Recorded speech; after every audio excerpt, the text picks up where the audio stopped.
आपली कामां करताना लक्ष्मण रेषा लक्षात दवरपाची गरज आसा। जर कायद्याक धरून आसा जाल्यार न्याय वेवस्था सत्तेच्या आड केन्नाच येवची ना अशें वक्तव्य भारताचे चीफ जस्टिस NV रमण्णा हांणी केला। चीफ जस्टिस आनी चीफ मिनिस्टर परिशदेंत ते उलयताले। तहसीलदार, जिल्लोधिकारी, तलाठी सारकेल्या अधिकाऱ्यांनी आपले काम कायद्याक धरून केल्यार न्यायालयांनी केशी पडून उरच्यो ना अशें भारताचे चीफ जस्टिस NV रमण्णा हांणी Sangla.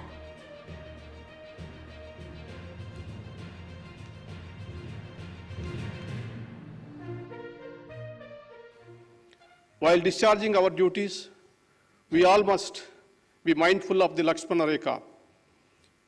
The judiciary would never come in the way of governance if it is in accordance with law. We share your anxiety and concern regarding the welfare of the people. I would like to begin with the identifying few contributing factors for docket explosion in the Indian scenario. If a Tahsildar acts upon a grievance of a farmer regarding land survey or a ration card, the farmer would not think of approaching the court.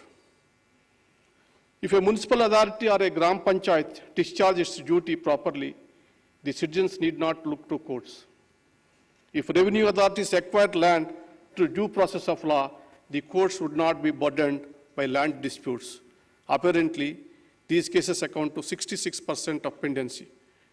दुनिया के कई देश ऐसे हैं कि जहां कानून बनाते हैं तो एक तो लीगल टर्मिनोलॉजी में कानून होता है, लेकिन उसके साथ एक और कानून का रूप भी रखा जाता है जो लोक भाषा में होता है, सामान्य मानवी की भाषा में होता है, और दोनों मान्य होते हैं।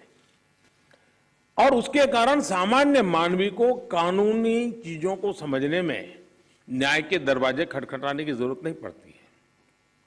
हम कोशिश कर रहे हैं कि आने वाले दिनों में हमारे देश में भी कानून एक पूरी तरह लीगल टर्मिनोलॉजी हो, लेकिन साथ साथ वही बात सामान्य व्यक्ति की समझ में आए उस भाषा में, और वो भी दोनों एक साथ असेंबली में या पार्लियामेंट में पारित हो, ताकि आगे चल करके सामान्य मानवी उसके आधार पर अपनी बात रख सकता है।